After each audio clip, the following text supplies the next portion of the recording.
So great to be here with you all today to celebrate the launch of the Better Community Business Network's new and very important report, The Hidden Survivors, the Mental Health Struggles of Young British Muslims. I can tell you that the timing of this report has never been so important, and I am so proud of the work that has been done. And I would love to thank the Better Community Business Network for putting together this report.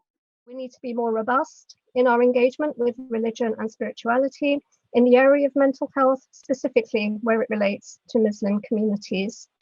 That religion or belief is a data category that must be fundamentally integrated into analysis of mental health experiences and difficulties during and post the pandemic. It's a really important thing that we don't lose sight of as we grapple with the impact that the pandemic has had on young people in particular. People from Muslim communities are more exposed to stressors such as poverty, unemployment and racism than many other groups within society. And racial discrimination has, from the existing literature, we know already been associated with depression and anxiety in young people, mistrust and fear of healthcare and other public services, lower capacity to actually deal with what is happening, lower health literacy, lower resources within the communities themselves because of reduced social and cultural capital. And this is all a vicious cycle which feeds into, again, the macro and the institutional context. And this influences how institutions actually treat people from Muslim backgrounds as well. At the macro or socioeconomic and political level, we need to incorporate community understandings of religion and of its value, and to legitimize and value Muslim identity.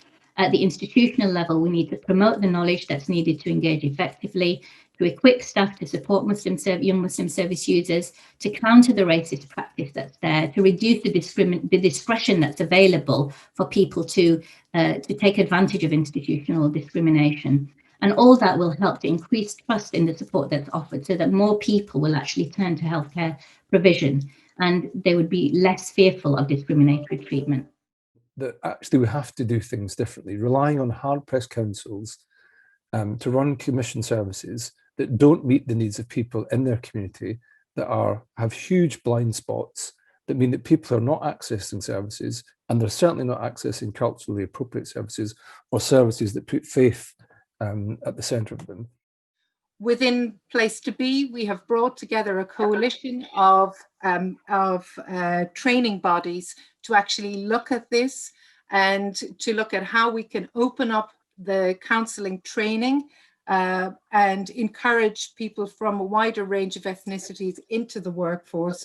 So we really need to get down into that local school level to try and understand where there are pockets of really great practice and what we can do, and whether that is about the counsellor or the professional being of the same faith or culture or ethnicity as the population within the school. Or what our vision is of a Muslim Mind network where we celebrate the role of faith and culture play in good mental health, and rather than it being a source of shame or discrimination.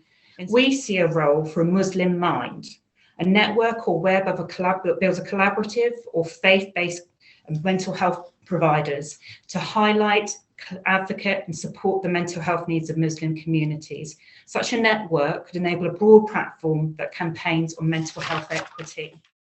The 17 recommendations made in this report underline the key steps we need to take to ensure that young Muslims struggling with their mental health are not hidden survivors, but supported service users. And as we move out of the pandemic, it's vital that we put children and young people's mental health at the heart of our policy making.